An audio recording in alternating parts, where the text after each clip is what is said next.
What's up, YouTube? Welcome back. I feel like I got beat up today.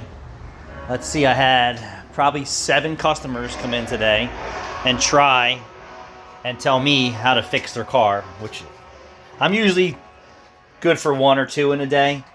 But when almost every customer who showed up today, and I don't know why, because they weren't regular customers in the beginning.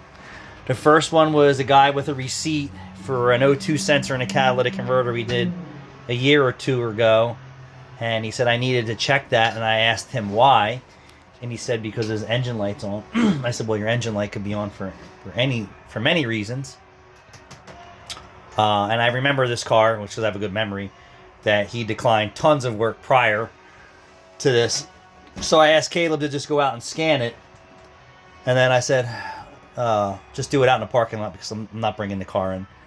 And then Caleb came in and showed me all the codes. It was like misfire on every cylinder, multiple random misfire.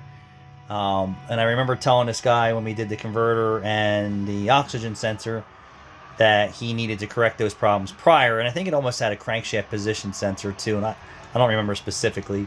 But here he is 2 years later or a year later, thinking that the catalytic converter and rear oxygen sensor have something to do with why his engine light's on. Needless to say, we provided an estimate and he left. So then the next guy came in with a minivan and asked to have his exhaust checked and his tire plugged. And then I did a video on it. The converter bolts in the front Y pipe were rusted off in one side, the other side was ready. The flex pipe was missing its shielding. The resonator was cracked, so we provided this customer with choices. And then he came up and wanted to see what was wrong with it, and then Caleb showed him. Then he asked him, well, can't you just weld it? And Caleb was like, no. And he's like, we'll just plug the tire, then he'll be on his way.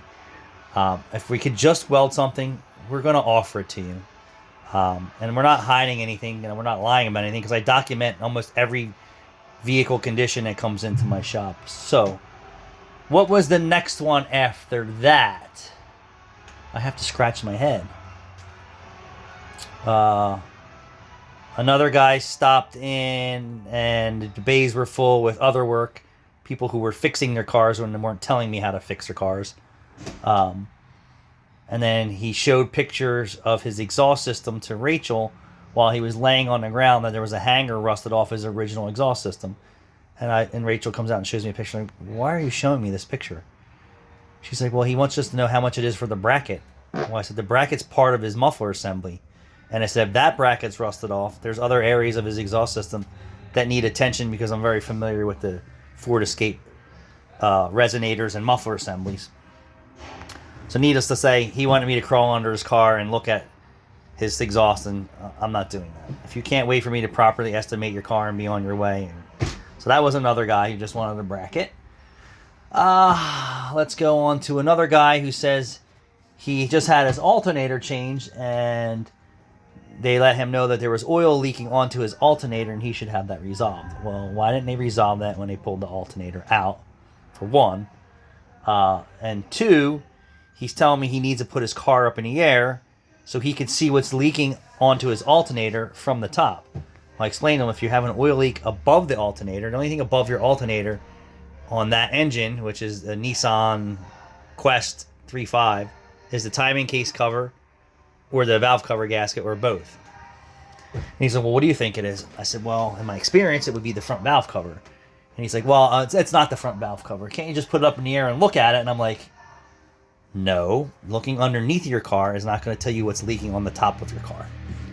So he's like, well, I'm an old mechanic, and, blah. I said, well, I've only been doing this for 40 years, and I'm well familiar with your vehicle and its issues. So if you want me to look any further at your car, it's $90 to diagnose it. And off he went.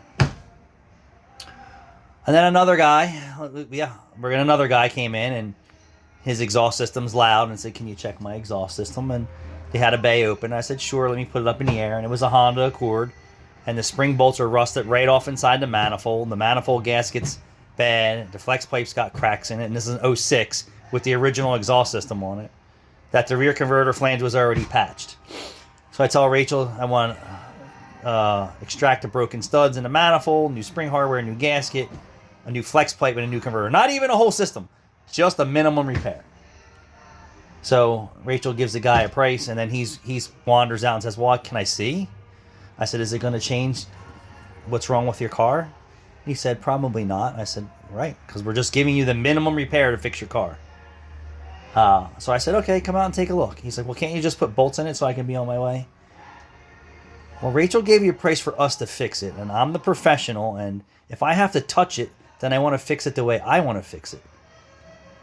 And we're not talking about a brand new car here. We're talking about a 2006 Honda Accord original exhaust system, and the exhaust system was already patched a little bit past where I was.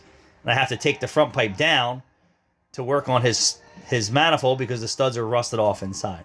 That flex pipe is almost 20 years old, and it's already showing signs of problems. The flange that holds the converter on is already showing signs of problem. So I said, well, why would I want to touch your car if you're not prepared to fix it the way we already advised and do the minimum? And I said, and for what? For pieces to start falling off in my hands while I'm working on it, and you're not prepared to fix it? I don't want to do work that way. He's like, well, what's it? It's too cheap of a job for you? No, it's not the way that I want to fix it. Off he went too. Was there another? I want to say 8 people. I'll have to look back through my notes because I document all the crap that goes on here all day long.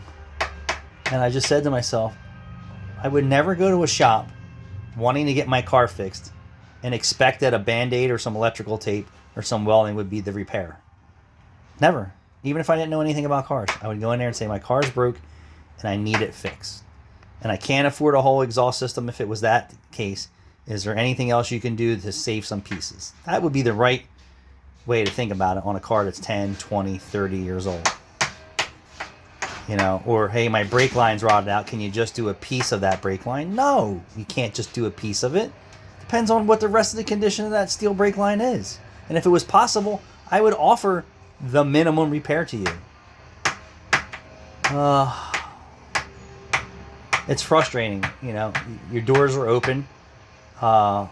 Everybody here wants to work on people's cars, and they want to do the right thing and provide a fair service for you, and then you get kicked in the balls all day long. It's weird. But I've never had so many people in one day just advise me on how they want their car fixed. Or can't you just put it up in the air and tell me what's wrong? Dude, it sounds like you guys need your own shop at your house. Yeah, it's a tough one. Thanks for watching.